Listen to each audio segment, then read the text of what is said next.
My name is Chad Westport, and I'm here to introduce a new video series entitled Just One Thing. Just One Thing is a series aimed at helping new growers get a better grip on the big picture.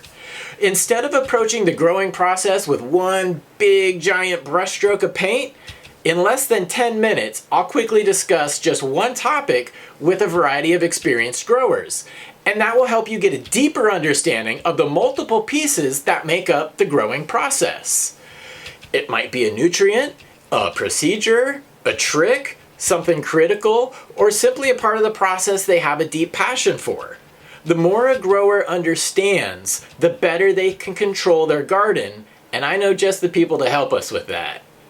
So to get the series started, I will begin with the universal truth of growing. There is more than one right way to do this. Now, the trick is finding the right way of growing that works for you in your environment, with your available resources, and that fits your time commitment. So to kind of summarize, the majority of the information you will find online will be situational, and it essentially boils down to scale. Now, when I say scale, I mean the size of your grow. Just like outdoor growing comes with different concerns and strategies compared to indoor gardening, so does growing at scale. Advice and methods are going to differ drastically between a 2x4 tent and a 2,000 square foot canopy. Are the people you are listening to for advice growing in a space the size comparable to your own?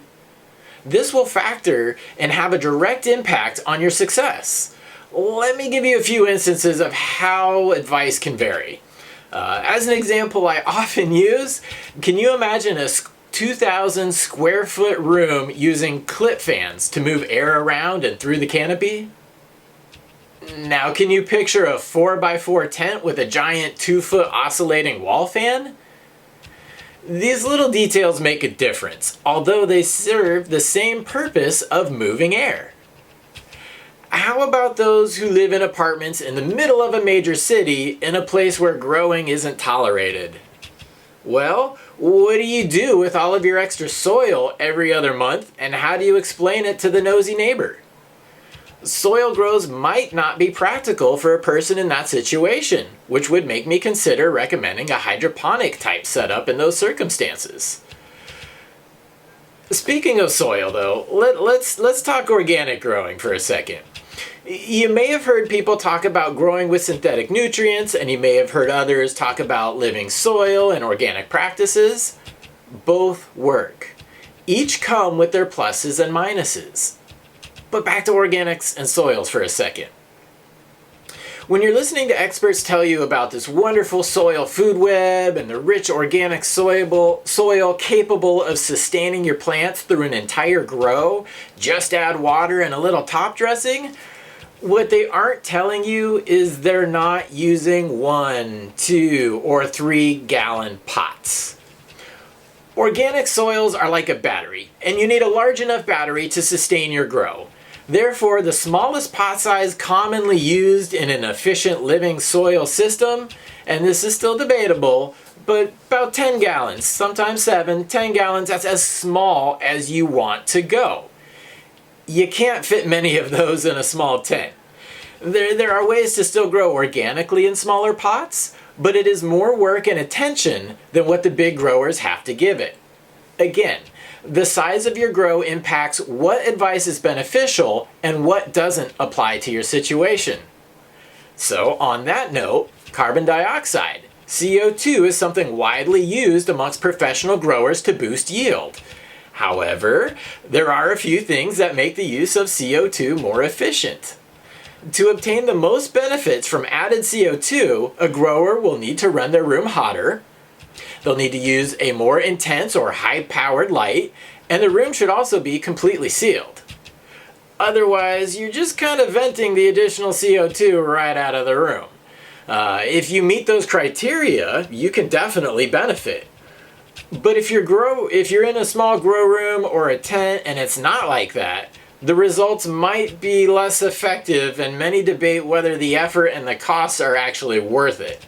Again, making the advice of CO2 situational. Would you believe that it's actually easier to control environmental factors in a 20-foot room compared to a 2-foot tent? It is. And both growing environments will require separate tools and separate approaches, but they both aim to maintain the same conditions. Monitoring these conditions can be done in your home garden with one of the pulse or the NEWA sensors in your grow tent. But how would a commercial operation manage the data of having 100 of these devices in a single room? Again, your individual grow space is going to dictate what information that you consume is going to be the most applicable to your own situation. IPM, Integrated Pest Management, is an essential part of any grow, no matter the size.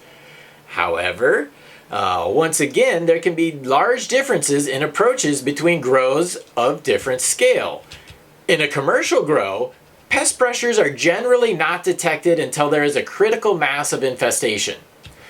Typically, that's caused by the fact growers aren't able to inspect every square inch of a massive canopy with any regularity.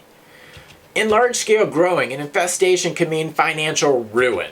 Therefore, it is basically an industry standard to treat proactively with pesticides, fungicides, etc., and this is the advice they will give to every grower. Instead of waiting for a problem to show up and then try to treat it, they treat it proactively. As a standard, chemicals, organic or not, are commonly applied to all of the consumable cannabis. Many home growers are growing because they want or they need to avoid such products in their cannabis flower and concentrates. Being on the smaller scale, you can actually follow other IPM protocols on the IPM pyramid to help keep your grow healthy and pest-free without the use of sprays. It is possible to maintain your small 4x4 grow without the need to use any chemical sprays on your plants. You just need to be following the right strategy. Again, many people grow to provide themselves with clean medicine, so don't believe that you have to be proactively spraying your home garden. All that said, I do encourage you to learn all that you can over time. A smart person can see what is smart about the next person and incorporate little pieces here and there to build the most efficient grow style for themselves. It helps knowing the big picture. But when you are starting out as a grower, the amount of people preaching one way over everything else can get confusing. That's why my goal has always been to get a person growing.